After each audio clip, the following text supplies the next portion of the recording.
ಸ್ನೇಹಿತರೆ, ಮೀಡಿಯಾ ಮಾಸ್ಟರ್ಸ್ಗೆ ಸ್ವಾಗತ ಸುಸ್ವಾಗತ. ಗೆಳೆಯರೆ, ರಷ್ಯಾದ ಪ್ರವಾಸ ಹಾಗೂ ಅಧ್ಯಕ್ಷ ಪುತಿನ್ ಅವರ ಭೇಟಿಯನ್ನು ಮುಗಿಸಿ ಭಾರತದ ಪ್ರಧಾನಿ ನರೇಂದ್ರ ಮೋದಿ ಆಸ್ಟ್ರಿಯಾ ಕಡೆಗೆ ಪ್ರವಾಸವನ್ನು ಬೆಳೆಸಿದ್ದಾರೆ. ಅಲ್ಲಿಗೆ ಮೋದಿ ಕೊಡ್ತಾ ಇರೋ ಮೊದಲ ಭೇಟಿ ಇದಷ್ಟೇ ಅಲ್ಲ, 40 ವರ್ಷಗಳ ನಂತರ ಭಾರತದ ಪ್ರಧಾನಿಯೊಬ್ಬರು ಇದೇ ಮೊದಲ ಬಾರಿಗೆ ಆಸ್ಟ್ರಿಯಾ ಪ್ರವಾಸವನ್ನು ಕೈಗೊಳ್ತಾ ಇದ್ದಾರೆ. ಇನ್ನು ರಷ್ಯಾ ಪ್ರವಾಸದಲ್ಲಿ ಭಾರತ ತನ್ನ ಉದ್ದೇಶಗಳನ್ನು ಒಂದು ಹಂತಕ್ಕೆ ಈಡೇರಿಸಿಕೊಂಡಿದೆ.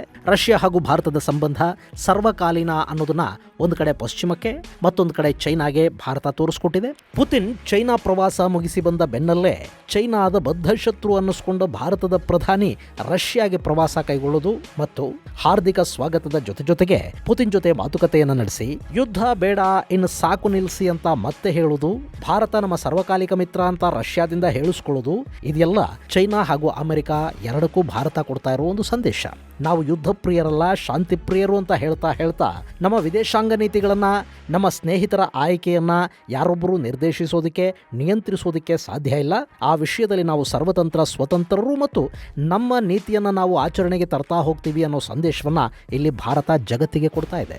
ಇನ್ನು ಸೋಮವಾರ ಮಾಸ್ಕೋ ತಲುಪಿದ್ದ ಪ್ರಧಾನಿ ಮೋದಿ ಅವರಿಗೆ ಅಲ್ಲಿ ಭವ್ಯ ಸ್ವಾಗತ ಎದುರಾಯಿತು. ರಾತ್ರಿ ಅಧ್ಯಕ್ಷ ಪುತಿನ್ ಅವರ ನಿವಾಸದಲ್ಲಿ ಆತಿಥ್ಯ ಸ್ವೀಕರಿಸಿದ ಮೋದಿ ಅವರನ್ನ ಪುತಿನ್ ತಮ್ಮ ಎಲೆಕ್ಟ್ರಿಕ್ ಕಾರಲ್ಲಿ ಕೂಡಿಸಿಕೊಂಡು ತಮ್ಮ ನಿವಾಸದ ಸುತ್ತ ಒಂದು ಸುತ್ತ ಹಾಕಿಸಿದ್ರು. ಆ ನಂತರ ಮಂಗಳವಾರ ಮಾಸ್ಕೋದ ವೀರ ಯೋಧರ ಸ್ಮಾರಕಕ್ಕೆ ಪ್ರಧಾನಿ ಮೋದಿ ನಮನ ಸಲ್ಲಿಸಿದ್ರು. ಅದು 2ನೇ ವಿಶ್ವ ಯುದ್ಧದ ಸಂದರ್ಭದಲ್ಲಿ ಮಿತ್ರ ಪಡೆಗಳ ಕೂಟದಲ್ಲಿ ಹೋರಾಟ ಮಾಡಿದ ರಷ್ಯಾ ಯೋಧರ ಸ್ಮಾರಕ. ಅಲ್ಲಿ ಪುಷ್ಪ ನಮನ ಸಲ್ಲಿಸಿದ ಪ್ರಧಾನಿ ಅಲ್ಲಿಂದ ಭಾರತೀಯ ಸಮುದಾಯವನ್ನು ಉದ್ದೇಶಿಸಿ ಮಾತನಾಡಿದರು. ಭಾರತ ಹಾಗೂ ರಷ್ಯಾದ ಸಂಬಂಧಗಳನ್ನ ಮುಕ್ತ ಕಂಠದಿಂದ ಶ್ಲಾಘಿಸಿದ ಪ್ರಧಾನಿ ಚಳಿಗಾಲ ಬಂದಾಗ ಮಾಸ್ಕೋದಲ್ಲಿ ಹಾಗೂ ರಷ್ಯಾದ ನಾನಾ ಕಡೆಗಳಲ್ಲಿ ಉಷ್ಣಾಂಶ -ಡಿಗ್ರಿಯನ್ನು ತಲುಪುತ್ತೆ. ಆದರೆ ಭಾರತ ಹಾಗೂ ರಷ್ಯಾ ಸಂಬಂಧ ಮಾತ್ರ ಯಾವಾಗಲೂ ಅದರ ಬಿಸಿಯನ್ನು ಕಳ್ಕೊಳ್ಳೋದಿಲ್ಲ, ಅದು ಬೆಚ್ಚಗಿನ ಸ್ನೇಹ ಸಂಬಂಧ ಅಂತ ಹೇಳಿದರು.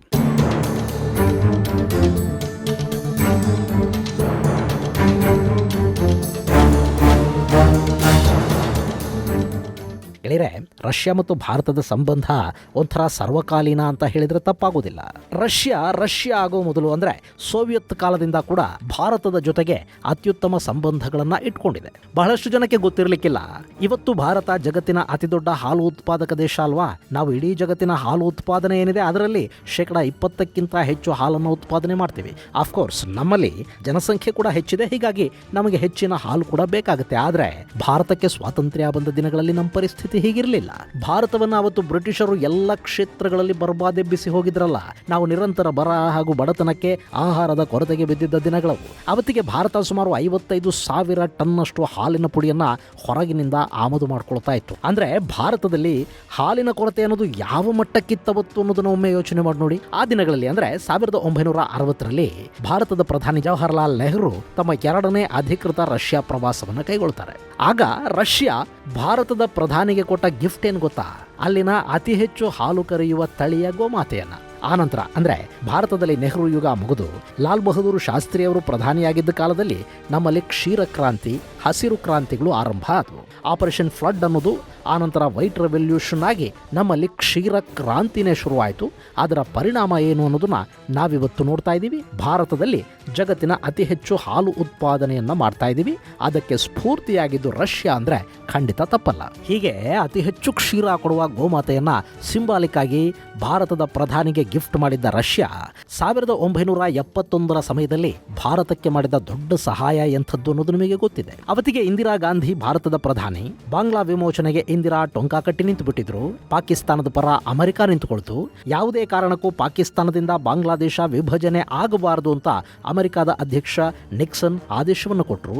ಅವತ್ತಿಗೆ ಹೆನ್ರಿ ಕಿಸಿಂಜರ್ ಅನ್ನೋ ಮಹಾಬುದ್ಧಿವಂತ ಅಮೆರಿಕದ ರಕ್ಷಣಾ ಸಲಹೆಗಾರ ಹೆನ್ರಿ ತಕ್ಷಣ ಕಾರ್ಯಪ್ರವೃತ್ತರಾಗ್ತಾರೆ. ಭಾರತ ಬಾಂಗ್ಲಾದೇಶದ ಮೇಲೆ ಯುದ್ಧ ಆರಂಭ ಮಾಡಿದ ಕೂಡಲೇ ಚೈನಾ ಭಾರತದ ಗಡಿಯಲ್ಲಿ ದಾಳಿ ಮಾಡಿಬಿಡಬೇಕು ಅಂತ ಅಮೆರಿಕ ಚೈನಾಗೆ ಆದೇಶವನ್ನು ಕೂಡ ಕೊಡ್ತು. ಚೈನಾದ ಸೇನೆ ಕೂಡ ಅಮೆರಿಕದ ಮಾತು ಕೇಳ್ಕೊಂಡು ಭಾರತದ ವಿರುದ್ಧ ದಾಳಿಗೆ ಎಲ್ಲ ಸಿದ್ಧತೆಗಳನ್ನು ಮಾಡಿಕೊಡ್ತು. ಅಲ್ಲಿ ಒಂದ್ ಕಡೆ ಪಾಕಿಸ್ತಾನದ ಗಡಿಯಲ್ಲಿ, ಇನ್ನೊಂದು ಕಡೆ ಚೈನಾದ ಗಡಿಯಲ್ಲಿ ಯುದ್ಧ ಶುರುವಾದ್ರೆ ಅಮೆರಿಕದ ನೌಕಾಪಡೆಗಳು ಸಮುದ್ರ ತೀರದ ಮೂಲಕ ಭಾರತದ ಮೇಲೆ ದಾಳಿಯನ್ನ ಆರಂಭ ಮಾಡಿಬಿಟ್ರೆ ಭಾರತ ಬಾಂಗ್ಲಾ ವಿಮೋಚನೆಗೆ ತನ್ನ ಸೇನೆಯನ್ನ ಕಳುಹಿಸೋದು ಬಿಡಿ, ಬಾಂಗ್ಲಾದ ಕಡೆ ತಲೆ ಎತ್ತಿ ನೋಡೋದಕ್ಕೆ ಕೂಡ ಸಾಧ್ಯವಾಗುವುದಿಲ್ಲ ಅಂತ ಅಮೆರಿಕ ಅವತ್ತು ಭಾವಿಸಿತು.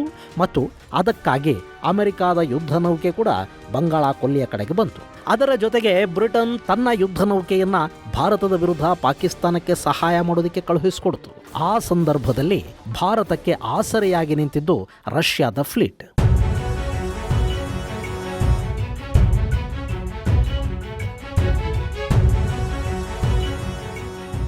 ರಷ್ಯಾದ ಏರ್ಕ್ರಾಫ್ಟ್ ಕ್ಯಾರಿಯರ್, ಸಬ್ಮರಿನ್ ಹಾಗೂ ಅಟ್ಯಾಕಿಂಗ್ ವೆಸಲ್ಗಳು ಅವತ್ತು ಹಿಂದೂ ಮಹಾಸಾಗರದಲ್ಲಿ ಕಾಣಿಸಿಕೊಂಡು ಕೂಡಲೇ ಅಮೆರಿಕ ಹಾಗೂ ಬ್ರಿಟನ್ಗಳ ಜಂಘಬಲಾನೆ ಉಡುಗೋಯ್ತು. ಬ್ರಿಟನ್ ನೌಕಾಪಡೆಯ ಅಧಿಕಾರಿಗಳು ನಾವಿಲ್ಲಿಗೆ ಬರೋದು ತಡ ಆಯಿತು, ರಷ್ಯಾದ ಹಡಗುಗಳು ನಮ್ಮನ್ನು ಗುರಿಯಾಗಿಸಿಕೊಂಡು ನಿಂತು ಬಿಟ್ಟಿವೆ ಅನ್ನೋ ಸಂದೇಶವನ್ನು ಅಮೆರಿಕದ ನೌಕಾಪಡೆಯ ಅಧಿಕಾರಿಗಳಿಗೆ ಕೊಡೋ ಹೊತ್ತಿಗೆ ಅವರ ಗಂಟಲುಗಳು ನಡಗ್ತಾ ಇದ್ವು. ಯಾವಾಗಲೇ ರಷ್ಯಾ ನೇರವಾಗಿ ರಂಗಕ್ಕಿಳಿತೋ ಚೈನಾ ಕೂಡ ಭಾರತದ ಗಡಿಯಲ್ಲಿ ಯಾವ ತಂಟೆ ತಕರಾರು ಮಾಡೋ ಧೈರ್ಯವನ್ನು ಮಾಡಲಿಲ್ಲ.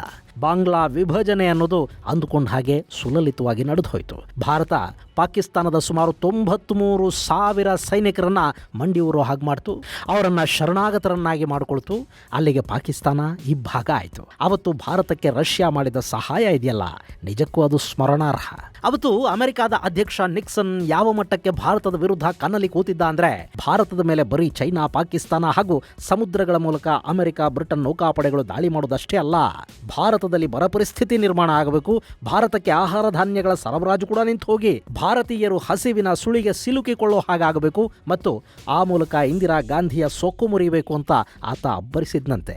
ಆದರೆ ಅಂಥದ್ದೇನೂ ಆಗದ ಹಾಗೆ ಅವತ್ತು ಸೋವಿಯತ್ ಭಾರತವನ್ನು ಕಾಪಾಡಿಕೊಳ್ತು. ಮುಂದೆ ಸಾಕಷ್ಟು ಬದಲಾವಣೆಗಳಾದವು.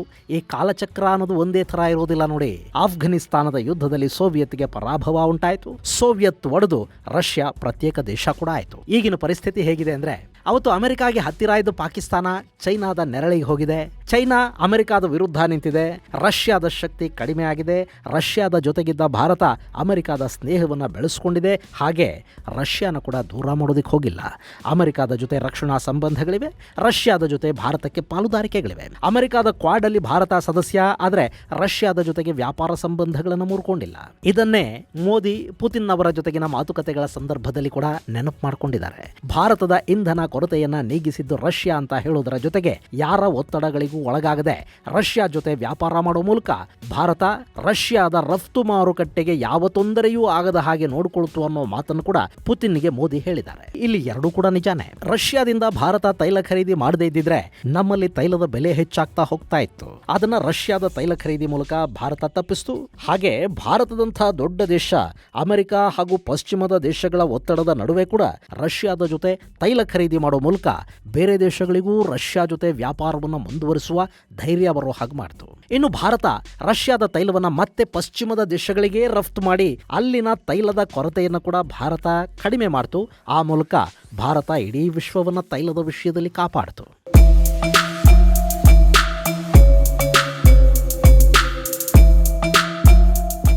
ಇಲ್ಲಿ ಈ ದ್ವಿಪಕ್ಷೀಯ ಸಂಬಂಧಗಳು ಎರಡೂ ದೇಶಗಳಿಗೆ ಅನುಕೂಲ ಮಾಡಿಕೊಡುವುದರ ಜೊತೆಗೆ ಜಗತ್ತಿಗೂ ಒಳಿತನ್ನು ಮಾಡಿದವು. ಇನ್ನು ಇದೇ ಸಂದರ್ಭದಲ್ಲಿ ಅಂದರೆ ಪುತಿನ್ ಅವರ ಜೊತೆ ಮಾತುಕತೆಗಳ ಸಂದರ್ಭದಲ್ಲಿ ಪ್ರಧಾನಿ ಮೋದಿ ಮತ್ತೊಮ್ಮೆ ಯುದ್ಧವನ್ನು ನಿಲ್ಲಿಸುವುದಕ್ಕೆ ಪುತಿನ್ ಅವರಿಗೆ ಮನವಿ ಮಾಡಿಕೊಂಡಿದ್ದಾರೆ.